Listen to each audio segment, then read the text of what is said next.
നമസ്കാരം. റാഫ്റ്റ് ഫുട്ബോളിലേക്ക് എവർക്കും സ്വാഗതം. നിങ്ങളുടെ ടീംമേറ്റ് ബെറ്ററായി കളിക്കുമ്പോൾ നിങ്ങളത് അംഗീകരിക്കാൻ പഠിക്കണം. അല്ലാതെ ഒരാൾ കൂടുതൽ ഗോൾ അടിക്കുമ്പോൾ മറ്റാൾക്ക് പ്രശ്നങ്ങളുണ്ടെങ്കിൽ കാര്യങ്ങൾ സ്മൂത്തായി പോവില്ല. റയൽ മാഡ്രിഡിലെ പ്രശ്നങ്ങളിൽ തൻ്റെ അഭിപ്രായം തുറന്നു പറയുകയാണ് റയൽ മാഡ്രിഡിൻ്റെ ലെജൻഡായ കരീം ബെൻസീമ. ഫ്രഞ്ച് മാധ്യമം ലേക്യൂപ്പിന് അദ്ദേഹം നൽകിയിട്ടുള്ള അഭിമുഖത്തിലാണ് ഇത്തരത്തിൽ അദ്ദേഹം മറുപടി പറയുന്നത്. അദ്ദേഹത്തോട് ചോദിക്കുന്നത് സാബി അലോൺസോ ടീമിലെ കണക്ഷൻ പ്രോബ്ലംസ് പരിഹരിക്കാൻ വേണ്ടി ശ്രമിക്കേണ്ടതുണ്ടോ എന്നാണ് കരീം ബെൻസീമയോട് ചോദിച്ചത്. അദ്ദേഹത്തിൻ്റെ മറുപടി നോ, സാബിക്ക് ഇതിൽ പ്രത്യേകിച്ച് ഒന്നും ചെയ്യാനില്ല. അദ്ദേഹത്തിന് താരങ്ങൾ കയ്യിലുണ്ട്, ബെസ്റ്റ് താരങ്ങളുണ്ട്. ദെൻ ആ താരങ്ങളെ കളിക്കളത്തിലേക്ക് ഇറക്കുമ്പോൾ താരങ്ങളുടെ കയ്യിലാണ് പിന്നെ കാര്യങ്ങളുള്ളത്. അപ്പോൾ നിങ്ങളുടെ ടീംമേറ്റ് നിങ്ങളെക്കാൾ ബെറ്റർ ആണെങ്കിൽ നിങ്ങളത് ആക്സെപ്റ്റ് ചെയ്യാൻ തയ്യാറാവണം. പ്രോബ്ലം എന്താണെന്ന് വെച്ചാൽ ഇപ്പോൾ ഒരാൾക്ക് ആക്സെപ്റ്റ് ചെയ്യാൻ പറ്റുന്നില്ല, മറ്റേയാൾ കൂടുതൽ ഗോളുകൾ അടിക്കുന്നു എന്നുള്ളത് മറ്റേയാൾക്ക് ആക്സെപ്റ്റ് ചെയ്യാൻ പറ്റുന്നില്ല. അതൊരു പ്രശ്നമാണ്.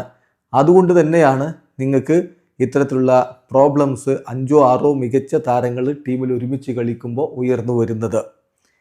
എല്ലാവരും എന്തെങ്കിലുമൊക്കെ കോൺട്രിബ്യൂട്ട് ചെയ്യുന്നുണ്ട് ടീമിൻ്റെ വിജയത്തിന്, അതാദ്യം മനസ്സിലാക്കുക. ഇൻ ദി എൻഡ് ഗോൾ സ്കോറർക്ക് സ്വാഭാവികമായിട്ടും കുറച്ചുകൂടി ഒരു ഇമ്പോർട്ടൻസ് ലഭിക്കും.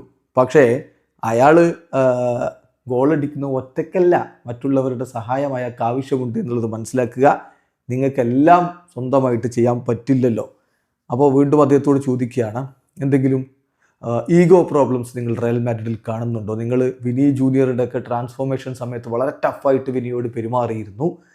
അപ്പം നിലവിൽ എന്തെങ്കിലും ഈഗോ പ്രോബ്ലംസ് കാണുന്നുണ്ടോ? ബെൻസീമയുടെ മറുപടി, പക്ഷെ അന്നത്തെ പോലെ ഇപ്പോൾ താരങ്ങൾ റയൽ മാഡ്രിഡിൽ ഇല്ല, അങ്ങനെയുള്ള താരങ്ങളില്ല എന്ന് പറഞ്ഞാൽ കൂടുതൽ എക്സ്പീരിയൻസ്ഡ് ആയിട്ടുള്ള പ്ലെയേഴ്സ് നമുക്ക് ആവശ്യമാണ്. ബെല്ലിംഗാമിനോടും എംബാപ്പയോടും വിനിയോടും എന്താണ് തെറ്റ്, എവിടെയാണ് പ്രശ്നം, അത് പരിഹരിക്കേണ്ടത് എങ്ങനെ എന്ന് പറഞ്ഞു കൊടുക്കാനുള്ള എക്സ്പീരിയൻസ്ഡ് ആയിട്ടുള്ള പ്ലെയേഴ്സ് ഇപ്പോൾ റയൽ മാഡ്രിഡിലില്ല. ഇത് വളരെ കോംപ്ലിക്കേറ്റഡ് ആണ്.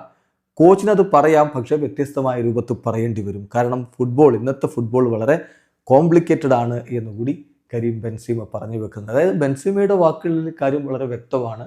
ഈഗോ പ്രോബ്ലംസ് ആണ് റയൽ മാഡ്രിഡിലെ വിഷയം. താരങ്ങൾ തമ്മിലുള്ള ആ ഈഗോ പ്രശ്നങ്ങൾ അവസാനിച്ചു കഴിഞ്ഞാൽ റയലിന് മികച്ച പ്രകടനം നടത്താൻ പറ്റുമെന്ന് അദ്ദേഹം വിശ്വസിക്കുന്നു. വീഡിയോ അവസാനിക്കുന്നു. ഫുട്ബോൾ ലോകത്തെ കൂടുതൽ വിശേഷങ്ങളുമായി റാഫ്റ്റ്